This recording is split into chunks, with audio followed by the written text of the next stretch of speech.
여러분, 우리가 잘 아는 동요 가운데 꼬부랑 할머니라는 동요가 있죠. 여러분 다 잘 아시죠?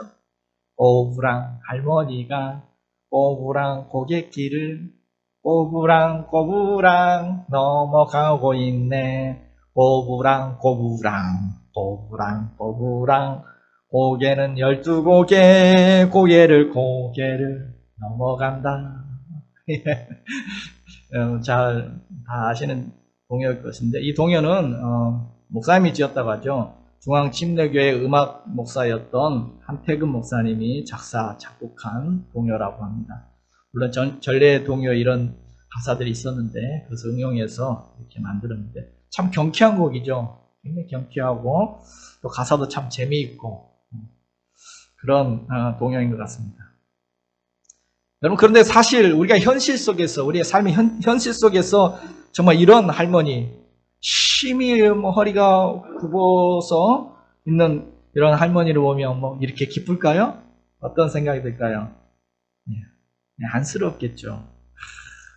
저렇게 구부러서 지내시고 얼마나 힘드실까, 이런 생각도 들 것이고, 또 젊어서 얼마나 고생을 많이 하셨으면 저렇게 허리가 다 휘었을까, 이런 안타까운 마음도 들지 않겠습니까? 자, 오늘 본문의 이야기가 그렇습니다. 오늘 본문에 바로 이런 꼬부랑병에 걸려서 고생하는 한 여인의 이야기가 등장하고 있습니다. 그 여인의 형편이 어떠했는지 11절에 묘사되어 있죠. 11절에 보면 18해 동안이나 귀신 들려 앓으며 꼬부라져 조금도 펴지 못하는 한 여자가 있더라.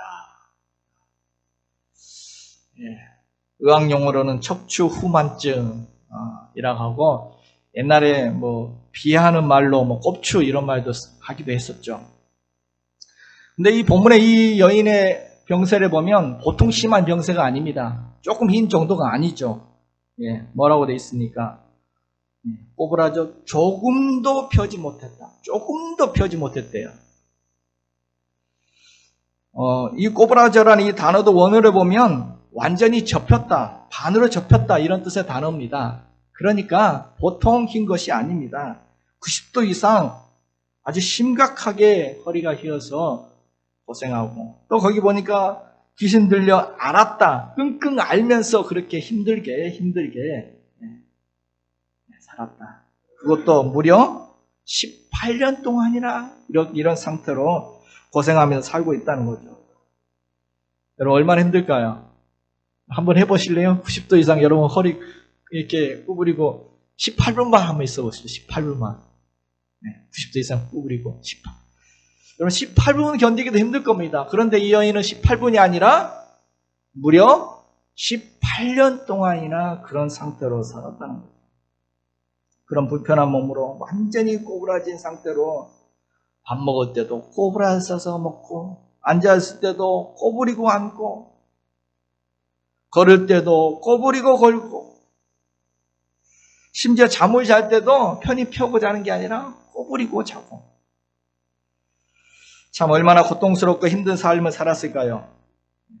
조금이라도 좀 펴면은 좀 숨이라도 제대로 쉴 텐데, 정말 그런 상태로 숨쉬기도 정말 힘들었을 것입니다. 18년 동안이면 청춘도 다 날렸겠죠.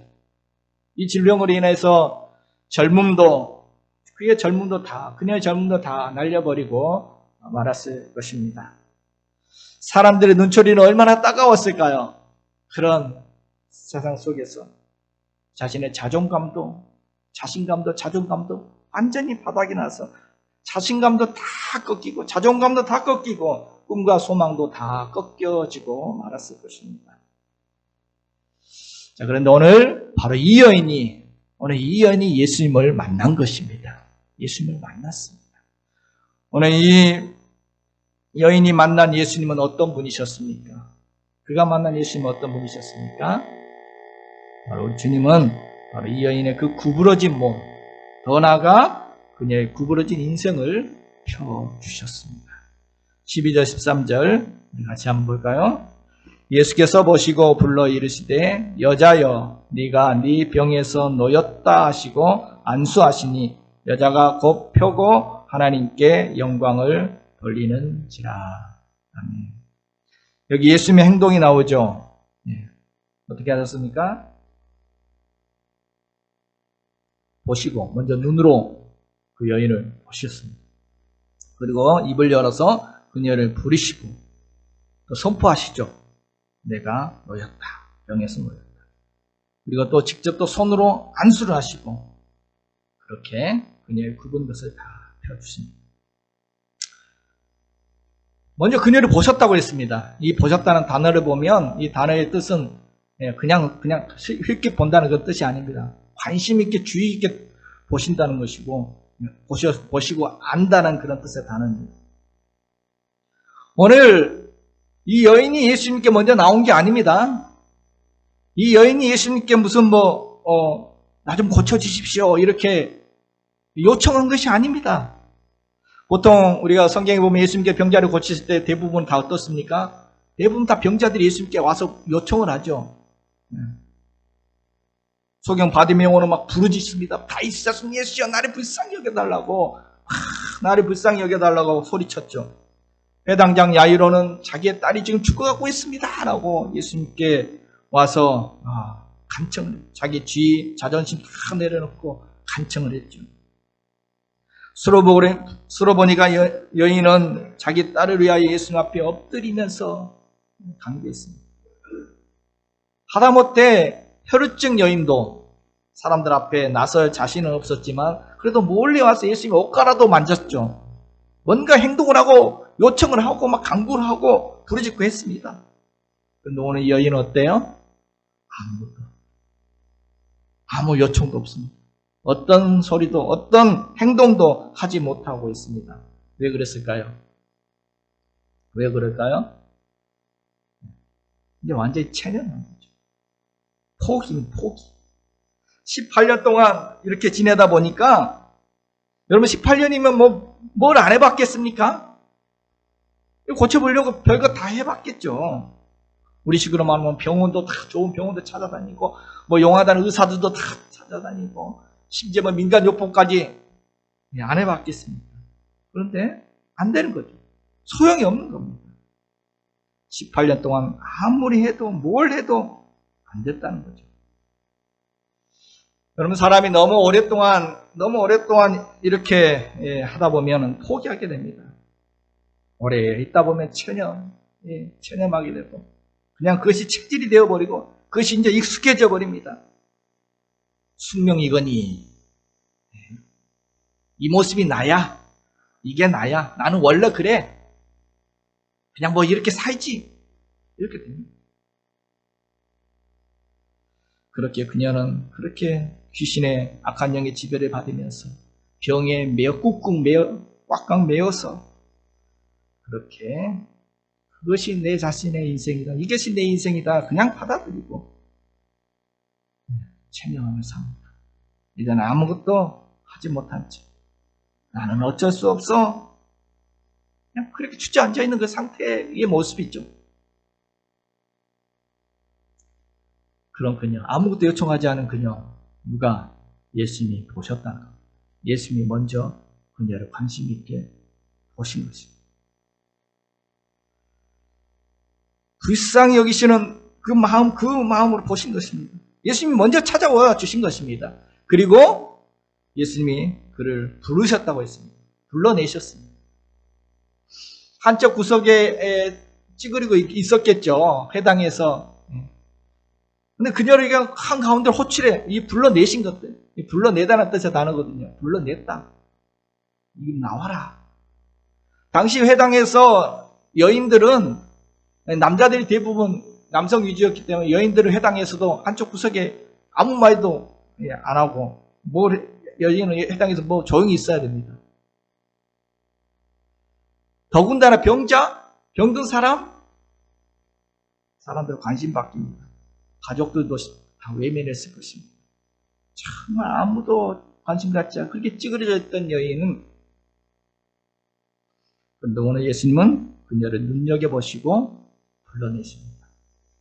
예수님 말씀을 가르치다가 이렇게 강단에서 지금 회당에 이제 가르치다가 지금 사람들 앞에 부끄럽죠. 근데 불러내서 세우십니다. 체념하고 포기하고 있던 그녀를 아니다. 너에겐 소망이 있다. 내게로 가까이 오라. 라고 하셨습니다. 그리고 선포하십니다. 여자여, 네가 너의 병에서 놓였도다. 할렐루야.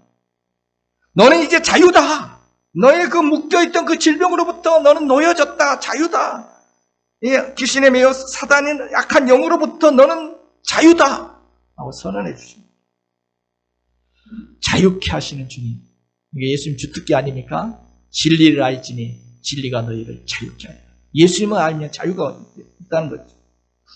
그리고 말만 한 것이 아니라 직접 손을 얹어서 안수를 하십니다. 왜 그 구부러진 그 허리에 그 아픈 상처에 손을 얹어서 그 아픈 부분을 어루만지십니다. 그 여인의 아픔과 그 문제를 예수님의 자신의 것으로 동일시하시며 품으십니다. 그랬더니 그 순간 치유의 역사가 나타났습니다. 치유의 이름 예수, 능력의 이름 그 예수, 예수의 이름 앞에 그 굽어졌던 것이 완전히 펴지게 되었다는 것입니다. 여러분, 오늘 예수님은 단지 그 여인의 몸만 치료하신 것이 아닙니다. 이제는 다 포기하고 절망하고 있던 그 굳어진 마음도 펴주신 것입니다. 더 나아가서 그의 엉키고 삐뚤어졌던 뒤엉켰던 그녀의 인생까지도 귀신에 매어 꼼짝 못하고 그렇게 끌려 살아가던 그녀의 인생까지도 회복시켜 주신 것입니다. 펴주신 것입니다. 그래서 오늘 13절 보면 그녀는 이제 비로소 하나님께 영광을, 여자가 곧 펴고 하나님께 영광을 돌리니라. 구부러져서 이 땅만 보고 살아가던 그 인생, 이제는 쫙 펴고 하늘을 바라보고 하나님께 영광을 돌리게 해 주신 것 아닙니까? 하나님께 영광 돌리는 인생으로 그 인생을 바꾸어 주셨습니다. 지난 18년 그녀의 인생을 어떻게 했습니까? 얼마나 힘들었겠습니까? 사단에 매어서, 질병에 매어서 굽어지고 쪼그라들고 삐뚤어졌던 그의 인생, 주님은 그 모든 묶인 것을 풀어주시고 자유케 해주셨습니다. 이제는 가슴을 활짝 펴고 마음껏 하나님께, 이 성전에 안식일에 와서도 그녀가 무슨 한마디를 했겠습니까? 아무 소리 못하고 찌그러져 있었겠죠. 마음껏 하나님께, 사람들 앞에서 하나님께 영광을 돌립니다. 기쁘게 당당하게 그렇게 살아가게 해 주셨습니다. 꾸불꾸불하든가 펴주시고, 꼬부랑 할머니, 꼬부랑 고객. 여러분, 꼬부랑 고객길. 여러분, 옛날에 우리나라 도로들은 참 꼬불꼬불했죠. 특별히 꼬부랑 고객길, 산을 넘어가는 길은 얼마나 꾸불꾸불했습니까? 그 미시령, 한계령, 눈 오면 넘어가지도 못합니다. 꾸불꾸불. 정말 험하고 한없이 꾸불꾸불. 그런데 요즘 가보면 어떻습니까? 미시령 가보세요. 고속도로가 쫙, 터널이 쫙 뚫렸습니다. 그 꾸불꾸불 하던 것이 일직선으로 10km 가까운 그 터널이 쫙 뚫어서 완전 일직선으로 쫙 펴놨습니다. 오늘 꼬부랑 고갯길과 같은 우리의 인생길, 우리의 인생을, 우리의 병든 몸을 주님은 고속도로처럼 펴주실 줄로 믿습니다. 구부러져서 땅만 바라보고 살아가던 인생을 이제는 가슴 펴고 하늘을 바라보며 하나님께 영광 돌리는 인생으로 반듯하게 펴주시는 주님이신 줄 믿습니다. 여러분, 사단은 오늘 사단에 매었다라고 했는데, 사단은 자꾸 이렇게 우리를 매어서 우리를 구부러지게 만듭니다. 사단이 하는 일이 그런 일입니다. 우리를 자꾸 구부러지게 만들고, 손을 구부러지게 만들어서 손으로 못된 일 하게 만들고, 사단은 우리의 발을 구부러지게 만들어서 바른 길 가지 못하고 악한 길을 가게 하고, 또 우리의 눈을 꼬부라지게 만들어서 삐뚤어지게 모든 것을 바라보게 만들고, 우리의 입을 꼬부라지게 만들어서 자꾸 헐뜯고 비난하고 욕하고 비방하게 만들고, 그렇게 우리를 자꾸 삐뚤어지게 만드는 존재가 사탄입니다. 그런데 우리 예수님은 어떤 분이시라고요? 우리 예수님은 삐뚤어진 것을 바로 잡아주시고, 꼬부라진 우리의 몸을, 우리의 인생을 온전히 펴주시는 주님이신 줄로 믿습니다. 여러분, 백기현 교수님이라는 유명한 분이 계십니다. 혹시 들어보셨습니까? 3,000번 이상 이렇게 간증 집회를 다니시는 분이신데, 이분이 성악을 하시고 공주대학교 음대 교수이시기도 하십니다. 지금 70세 넘으셔서 은퇴했을지 모르겠네요.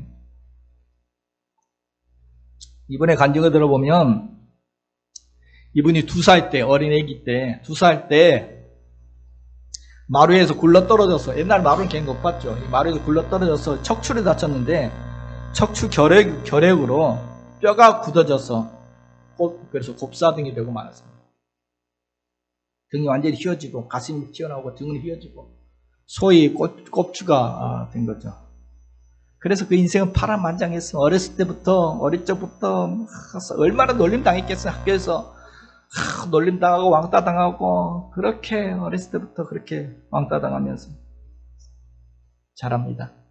근데 공부를 열심히 했다는 거죠. 그리고 특별히 또 노래를 잘했다는 겁니다.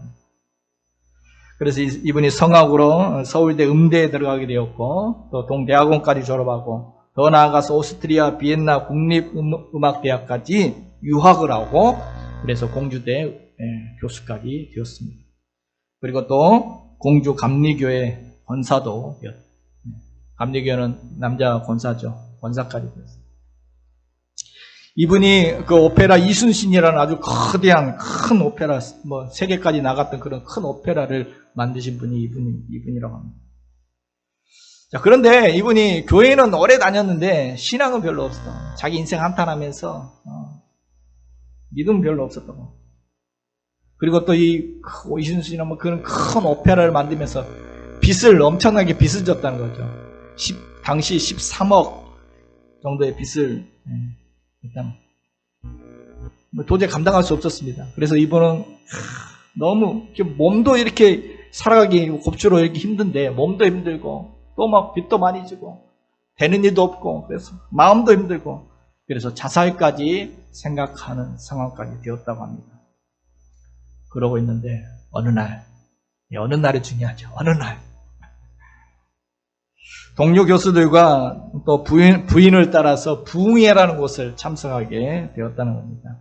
2005년 2월 당시 나이 55세에 이분이 도곡기도원 집회에 참석하게 되었습니다. 그때 강사가 장향희 목사님이셨는데, 그럼 장향희 목사님은 부흥사로 참 유명한 분이고 또 신유은사가 강하신 분으로 유명하죠. 저도 어렸을 때, 저도 학생 때 저희 시골 교회에 이 장향희 목사님이 부흥회로 와가지고 그때 참석했던 기억이 나요. 막 엄청 은혜 받았던 기억이 지금도 나는데, 이 기도원 부흥회 집회에 참석했는데 그날 말씀이 십자가를 바라보라라는 말씀을 하시고 나서 막 사람들에게 따라하게 했다는 겁니다. 예수의 피로 죄사함을 입었다. 이 말이 계속 예수의 피로 죄사함 입었다. 예수의 피로 죄사함 입었다. 이 말을 계속 따라하게 해서 막 그 말을 계속 따라했다는 겁니다. 그리고 또 안수기도도 받았다는 겁니다. 이렇게 예수의 피로 죄사함 받았다는 말을 따라하고 또 안수를 받으면서 갑자기 옆구리와 등쪽이가 시원해지는 것을 느꼈어요. 누군가가 자기의 등과 가슴과 팔과 다리를 만지고 꺾고 하는 그런 느낌을 받았다는 것입니다. 그러고 나서 손이 들려지고 고개가 젖혀지고 등이 펴지는 그런 치유의 기적이 일어나고 있는 것이, 치유의 기적이 일어나기 시작했다는 거예요. 그리고 부흥회 끝나고 나서 집에 돌아갔는데 그로부터 5일 동안 계속해서 5일 동안 가슴과 등과 팔과 무릎이 펴지는 것을 느끼게 되었고, 6일째 되었을 때는 완전히 정상으로 펴지는 그런 기적을 경험했다는 것입니다. 지금은 이제 완전히 흔적이란, 옛날에 그 곱추의 흔적은 전에 등 뒤에 있던 그 부분에 살만 조금 튀어나온 것 뿐이고 몸 안의 뼈들은 다 완전히 곧게 펴졌다는 것입니다. 이분이 이렇게 고백합니다. 곱추로 50년 이상 살았어요. 말로 형용할 수 없는 고통스러운 삶의 연속이었죠. 교회는 40년 넘게 다녔지만 정작 살아계신 하나님을 만난 것은 병을 치료받은 그때였습니다. 이런 기적을 체험하고 나서 이분은 그 이후로 간증 집회를 다니면서 지금 3,000번 이상 이렇게 간증을 하고 다닌다는 것입니다. 여러분 인터넷 찾아보면 이분 간증 다 나옵니다. 백기영 교수, 여러분 그가 만난 하나님이 바로 저와 여러분의 하나님이신 줄로 믿습니다. 여호와 라파, 치료의 주님이신 줄 믿습니다. 누가복음 3장 5절에 모든 골짜기가 메워지고 모든 산과 작은 산이 낮아지고 굽은 것이 곧아지고 험한 길이 평탄하여 질 것이요. 주님은 굽은 것을 곧게 하시고 험한 길을 편탄케 하시는 능력의 주님이신 줄 믿습니다. 주님은 우리의 모든 메어있는 것들을 능히 풀어주시고 우리를 자유케 하시는 주님이신 줄 믿습니다. 우리의 몸도 치유하실 뿐만 아니라 우리의 굳은 인생도, 굴곡진 우리의 인생도, 삐뚤어진 우리 인생도 곧게 평탄케 펴주시는 주님이신 줄로 믿습니다. 자, 그런데 오늘 본문에 보면 이런 기적이 나타나니까 모두가 기뻐했습니다. 자, 모두가 기뻐하는데 한쪽에서는 그걸 보고 열받는 사람이 있었습니다. 그걸 보고 다 기뻐하는데 열받는 사람이 있어요. 꼭 그런 사람 있죠. 정말 허리가 굽은 이 여인보다도 어떻게 보면 더 굽어 있는 사람이 그 자리에 있었습니다.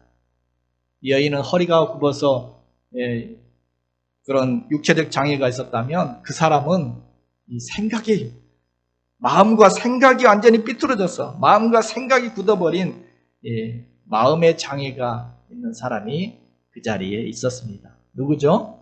지금 막 열받고 있는 사람이 누구죠? 회당장이죠. 오늘 주님은 이 회당장의 그 구부러진 마음과 생각도 펴주시고 계십니다. 14절 한번 보겠습니다. 회당장이 예수께서 안식일에 병 고치는 것을 분내어 무리에게 이르되 일할 날이 엿새가 있으니 그동안에 와서 고침을 받을 것이요 안식일에는 하지 말 것이니라 하거늘.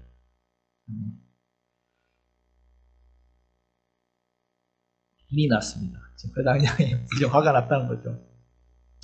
예수님께서 안식일날 병 고치는 것을 보고 좀 예수님께 분이 난 거죠. 분이 났습니다. 그런데 예수님이 지금 말씀을 전하시고 존경받는 예수님께는 감히 말을 못하니까 누구에게? 그 무리들에게 병 고치러 왔던 그 환자들, 무리들을 향해서 예수님께는 한마디 못하고 이렇게 모여있는 그 약한 사람들을 향해서 막 호통을 칩니다. 다른 날 와서 치료받으라.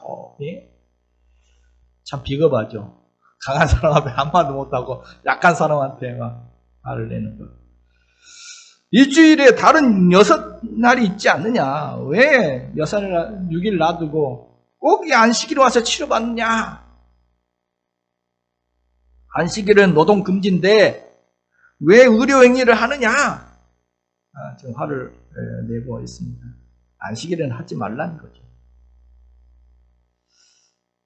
여러분, 적어도 인간이라면 그렇게 아프고 병들고 고통하는 사람이, 그런 환자들이 지금 몰려와서 고침받고 싶어서 그렇게 하고 있을 때, 고쳐주지는 못할 망정 최소한 하지 말라고 그렇게 딴지 거는 것은 아니죠. 더 나아가 누구요? 회당장이에요. 회당장. 지금 자기 회당에서 지금 이런 치료 역사가 지금 나타나고 있으면은 회당장이면 도리어 간증 집회라도 좀 열어줘야죠. 네. 현수막을 좀 붙자리 치유 간증 집회. 기적의 현장에 와보라. 귀신 들려 18년 동안 꼬부라졌던 여자 허리를 펴다. 2024년 10월 6일 성님께 주일 예배. 선착순. 마감인바. 이렇게 현수막으로 좀 걸어서 이 기적 현장에 오라고. 회당장이면 그래요. 회당장이면 정말 그 회당에 왔던 그 마을 사람들을 정말 회당장이 그 성도들을 진심으로 사랑했다면 이 모습 보고 누구보다 기뻐해야 되겠죠.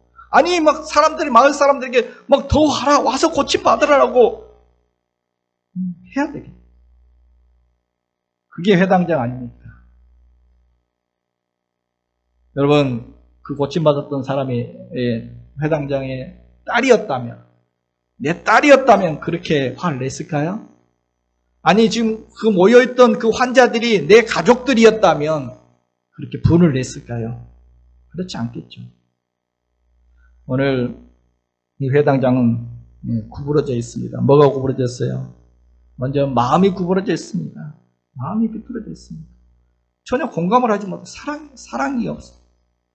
지금 아파하고 고통하는 사람들의 그 마음을 전혀 몰라주고 있습니다. 전혀 그 마음을 공감하지 못해요. 사랑이 없습니다. 마음이 꼬였죠. 심히 꼬여 있습니다. 그래서 못마땅해가지고 소리를 쳤습니다. 다 기뻐하고 있는데 혼자 꼬여가지고 혼자 막 이렇게 다 기뻐. 그 장면은 다 기뻐해야 맞는 장면이에요. 그게 맞는 마음이죠.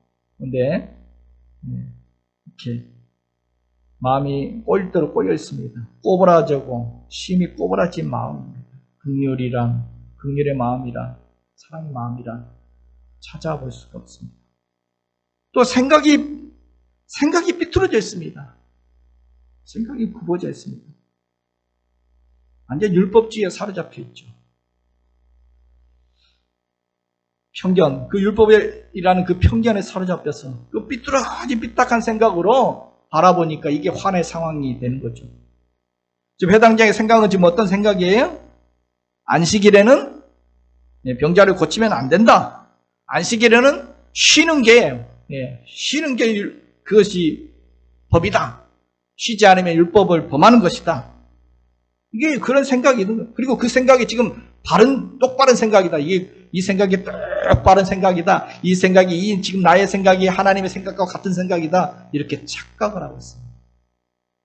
이런 생각에 사로잡히다 보니까 그는 안식일의 참 주인 되시는 예수님도 몰라보고 또 하나님께서 안식일을 왜 우리에게 주셨는지 안식일의 참 의미도 모르고 완전히 형식적인 껍데기 그런 껍데기만 붙잡고 있는 종교인의 모습. 여러분 안식일이 뭡니까? 회당장이 생각하는 그게 안식일이 아닙니다. 안식일은 하나님이 정하시고 하나님이 주신 율법이죠. 안식일은 성경에 2번 처음에는 창세기에 나오고 그 다음에 출애굽 이후에 한 번 더 나옵니다. 창세기에는 하나님 천지를 창조하시고 나서 하나님의 창조가 완성되었다 완전하다고 그 다음에 쉰 것은 이게 완성이라는 거죠. 그래서 안식일은 하나님이 창조하신 것을 기억하면서 하나님께 영광 돌리는 그런 날입니다. 또 출애굽기에는 10계명 주시면서 안식일 계명이 들어가죠. 그 애굽에서 종살이 하던 이스라엘 백성들을 구원해 내시고 나서 그 혹독한 노동으로 쉬지도 못하고 고생 노동하던 그들에게 자 이제는 안식하라 라고 힘을 주시면서 그렇게 그들을 구원해 주시고 그들을 배려하고 사랑으로 주신 그 안식일, 사람을 위해서 주신 안식입니다. 창조와 구원, 하나님의 창조와 구원 이 두 가지를 기억하고 기뻐하고 안식하는 날이 안식일입니다. 근데 주님이 지금 뭐 하시는 겁니까? 창조의 하나님, 구원의 하나님을 잘 드러내고 계시지 않습니까? 이것을 잘 드러낼 수 있는 날이 안식일이 제일 좋은 날 아닙니까?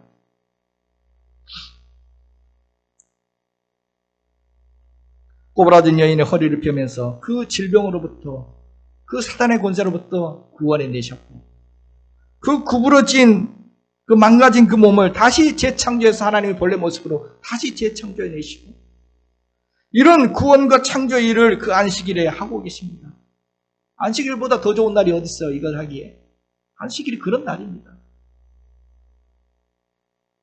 오늘 예수님은 사랑으로 이 병자를 고치셨는데 사랑으로 병자를 고친 것이 율법을 어기는 것입니까? 아니에요. 그것은 율법을 완성하는 것입니다. 로마서 13장 10절에 보면 사랑은 이웃에게 악을 행하지 아니하나니 그러므로 사랑은 율법의 완성입니다. 율법은 사랑으로 완성이 되는 것입니다. 율법의 핵심, 율법의 본질, 율법의 정신은 사랑이에요. 하나님 사랑, 이웃 사랑, 이것이 본질입니다. 그래서 사랑은 이웃에게 악을 행하지 않는다. 여러분, 사랑하는 사람에게는 악을 행하지 않아요. 말 안 해도 살인하지 않아요. 간음하지 않아요. 거짓 증거하지 않아요. 도둑질하지 않아요. 시키면 다 지켜집니다. 당연히 그렇게 하게 되고, 더 나가서 하지 말란 것만, 율법만 안 하는 것이 아니라 더 나가서 사랑하는 사람에게는 선을 행하게 되고 섬기게 되고 더 베풀어주게 되고, 율법을 초월하는 것이 사랑입니다. 그래서 사랑 율법의 완성이에요. 율법의 본질, 율법의 정신이 사랑. 오늘 주님은 안식일의 병자를, 오늘 여인을 고치심으로 말미암아 율법을 범하신 것이 아니라 율법의 그 정신 그대로 율법을 완성하셨던 것입니다. 주무 해당장은 예수님께 왜 안식일에 일을 하느냐라고 딴지를 걸었는데, 여러분, 예수님이 일을 하셨을까요? 과연 예수님께서 이 여인을 고치면서 지금 내가 일한다 라고 생각하셨을까요? 아니죠. 일로 하신 것이 아닙니다. 우리 주님은 여인을 보고 긍휼히 여기는 그 마음에서 자발적으로 이 여인이 요청하지도 않았는데, 고쳐달라고 하지도 않았는데 먼저 가서 치료해 주신 것입니다. 결국 이건 수고로운 노동이 아닙니다. 노동이라 생각한 것이 아니죠. 주님은 지금 일하고 계신 중이 아니라 사랑하고 계신 중입니다. 누가 시켜서 한 것도 아니라 자발적으로 사랑으로 치료하고 계십니다. 주님의 그 사랑으로 하는 그 행동을 누구도 말릴 수가 없습니다. 죽음까지도 말리지 못합니다. 예수님 계속 그렇게 하시다가 십자가 지시죠. 그 사랑은 누구도 말릴 수 없습니다. 그런데 오늘 율법주의자들, 그 위선적으로 율법에 매여있는 그 생각에 갇혀있는 그들은 오늘 회당장은 이런 사랑을 다 버리고 도리어 정죄하고 비난하고 무시하고 조롱하고 따지면서 도리어 율법을 어기고 있는 것을 봅니다. 그래서 오늘 15절에 보면 예수님께서 이 율법주의자를 향해서 뭐라고 말합니까? 15절에 보면 뭐라고 말합니까? 외식하는 자들아. 외식하다는 것은 겉과 속이 다른 위선자라는 뜻입니다. 그 너는 생각이 삐뚤어진 거라는 것이죠. 아니, 너가 이 여인보다도 더 많이 구부러진 자다는 것입니다. 주님 보시기에는 심각하게 지금 구부러졌다. 외식하는 것이다. 외식하는 자다라고 하고 계십니다. 더 나아가서 오늘 이 회당장은 보는 눈도 삐뚤어져 있습니다. 고운 시선이 아니에요. 완전히 삐뚤어진 시선으로 사람들을 바라보고 비판하고 정죄하고 있습니다. 당시에 병자들은 다 그렇게 봤습니다. 병자들을 향해서 사람들의 시선이 곱지 않았습니다. 그런데 이 해당장도 그런 눈으로 지금 보고 있는 것입니다. 삐딱한 시선으로 바라봅니다. 여러분 여인이 느꼈을 사람들의 시선 정말 피하고 싶었을 것입니다. 이 여인은 사람들의 시선이 참 따가웠을 것입니다. 참 그 시선들이 힘들었을 것입니다. 그래서 아마 그날도 사람들의 시선을 피하면서 그렇게 있었을 것입니다. 그런데 예수님의 시선은 다릅니다.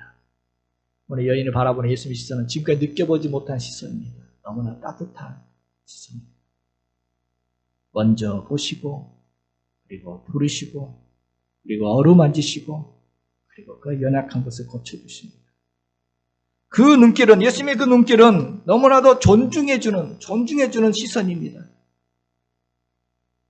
너의 모습, 그 모습 그대로 그냥 나오라 부르십니다.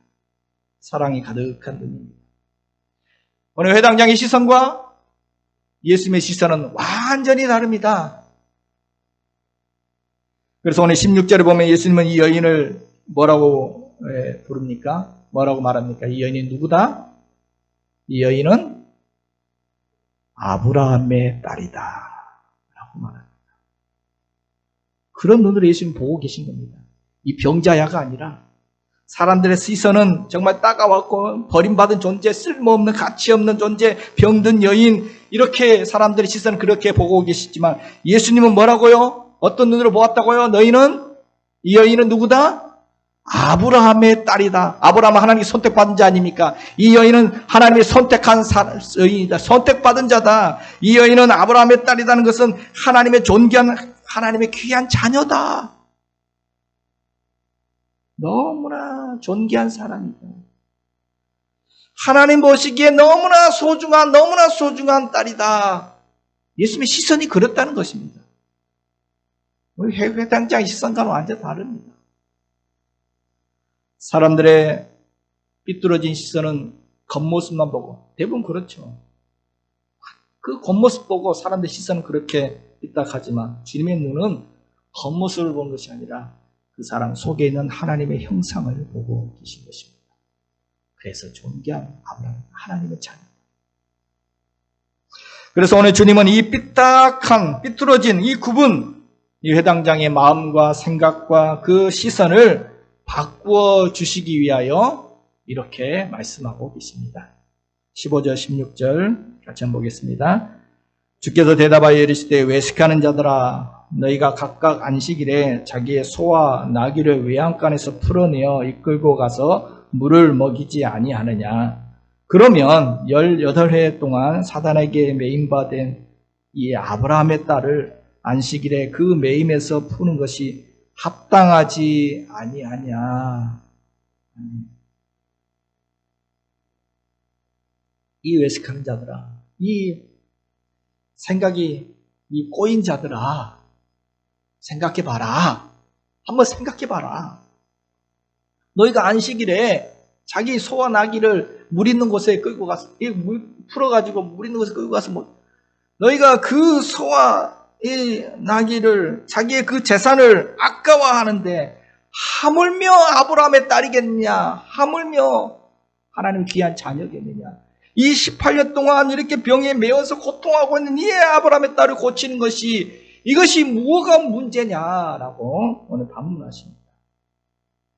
사랑하지 못하는 그 삐뚤어진 마음들, 그 구부러진 생각을 오늘 일깨워주고 계십니다. 그 구분 생각을 지금 주님은 바로잡아주고 계시는 중입니다.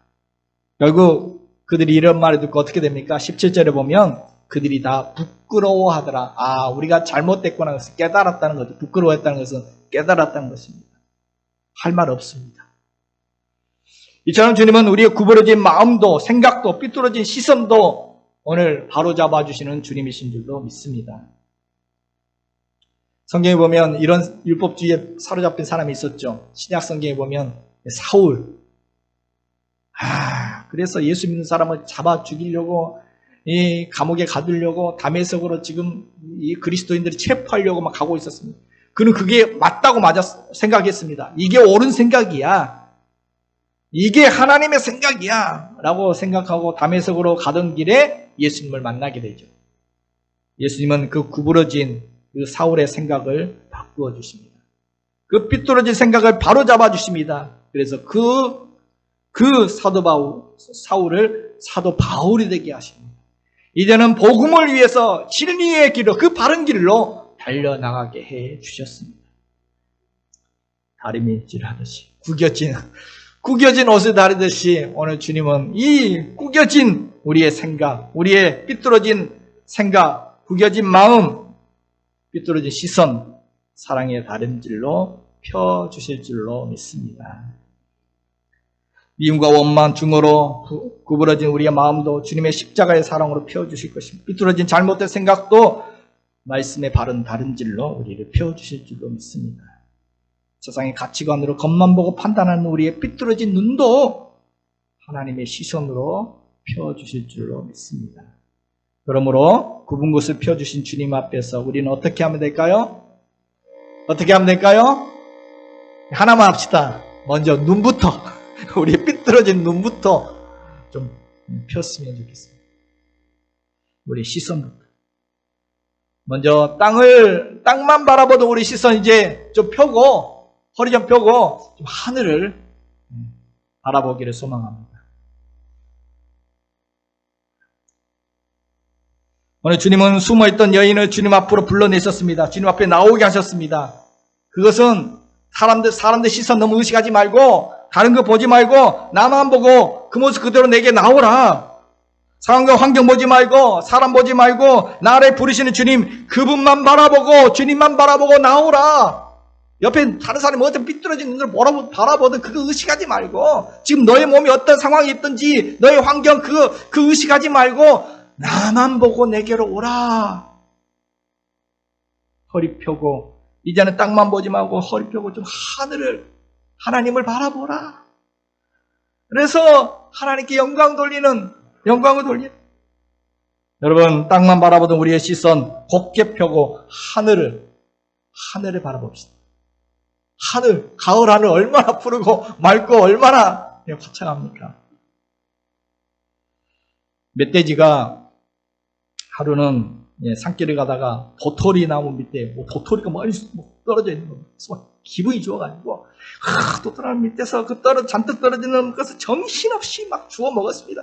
정신을 주워 먹다 보니까 그 떨어진 거 다 먹었어요. 다 먹고 나니까 이제 어떻게 해요? 어떻게 한가 봤더니 이제 막 땅을 파기 시작합니다. 막 코가 납작해져가지고 막 땅을 파 들어가요. 왜요? 도토리가 어디 있는 줄 알고 땅에 있는 줄 알고 거기만 막 파 들어가요. 근데 도토리가 어디 있어요? 위에 있어요. 위에서 떨어지는 겁니다. 오늘 우리가 이렇게 착각하고 살아갈 때가 참 많습니다. 막 땅만 파들어갑니다. 그러나 우리의 축복은 이 땅에서만 있는 것이 아니라 축복은 위로부터 내려오는 것입니다. 여러분 인생을 살다 보면 어쩔 수 없이 우리가 땅에 살기 때문에 땅만 바라보고 살 때가 참 많이 있습니다. 그렇지만 오늘 한번 허리 펴보세요. 한번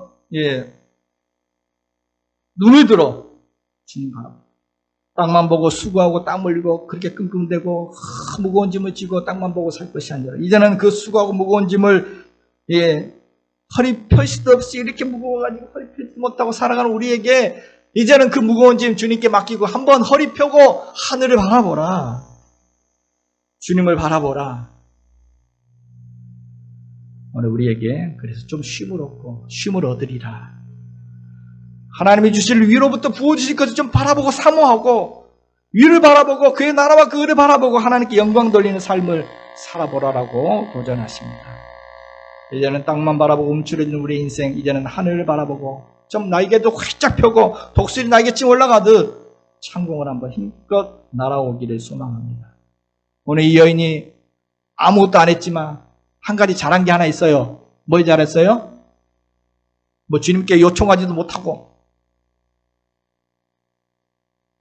꿈도 소망도 없고 하늘을 바라볼 수도 없었고 그런데 한 가지 잘한 게 이 여인이 한 가지 잘한 게 뭐냐? 안식일의 회당에 거기 앉아 있었다는 거예요. 예수님 앞에 앉아 있었다. 우리식으로 말하면 주일날 예배의 자리에 앉아 있었다. 교회 회당 교회에 앉아 있었다. 여러분 지난 한 주 동안 난 잘한 거 하나도 없어. 괜찮습니다. 여러분 잘하고 계십니다. 왜요? 지금 이 자리에 앉아 계시잖아요. 안식일에 주일에 이 예배의 자리에 앉아 있다는 것 그것만으로 지금 잘하고 있는 것입니다. 바로 이 예배를 통해서 우리는 치유의 주님을 만나게 될 것이고 우리의 굽은 생각도 우리의 굽은 마음도 우리의 굽은 인생도 펴지게 될 줄로 믿습니다. 예수님 만나기 가장 좋은 장소 어디? 교회. 예수님 만나기 가장 좋은 시간 언제? 예배 시간이에요. 그래 여러분 잘하고 있는 겁니다. 우리 한번 굽은 시선 펴고 하늘을 바라보고 모든 염려, 의심, 걱정, 사람들의 평가, 상황과 환경, 돈, 성공 이런 것만 정신없이 정신 팔려 바라보던 그 시선을 한번 돌려봅시다. 어디를? 하늘을 한번 바라봅시다. 두 번째로 우리의 시선, 우리 정지하던 시선을 사랑의 시선으로 한번 바꿔봅시다. 이사야 43장 4절에 네가 내 눈에 보배롭고 존귀하니 내가 너를 사랑하였은지 이런 눈으로 한번 보자는 겁니다. 회당장의 시선은 정죄의 눈이었죠. 삐뚤어진 시선이었지만 예수님의 시선은 사랑 가득해서 아브라함의 딸이다. 이렇게 사랑스러운 눈으로 보셨습니다. 그 속에 하나님 형상을 보셨습니다. 오늘 우리도 정죄하는 눈, 율법을 주는 눈으로 막 비판하는 이런 삐뚤어진 눈이 아니라 내 눈에 보배롭고 존귀하고 사랑스럽고 이런 눈으로 남편을 보실 때, 아내를 보실 때, 자녀를 보실 때 못마땅한 부분 잘 보여요. 우리가 눈이 자꾸 삐뚤어져가지고 안 좋은 것은 너무 잘 보여. 그래서 왜 쟤는 제 모양이냐? 왜 저러냐? 우리 눈을 한번 바꿔. 예수님의 시선으로 다 보면은 어떻게 보여요? 하나님의 형상이 보여요. 그렇게 찌그러진 인생이 아니라 하나님의 영광 돌릴 존재로 보입니다. 성령이 거하시는 하나님의 성전으로 보입니다. 예수님이 함께하는 존귀한 하나님의 딸과 아들로 보입니다. 옆에 한번 우리 옆에 사람에게 한번 인사하겠습니다. 당신은 소중한 사람입니다. 너무나 존귀한 분이십니다. 너무나 존귀한 분이십니다. 우리의 시선, 나 자신도 사람들의 시선 너무 의식하지 말고 내 자신도 존귀한 눈으로 바라보고 또 우리의 이웃에 우리 옆 사람도 삐뚤어진 눈이 아니라 하나님의 형상을 보는 눈으로 바라볼 수 있기를 소망합니다.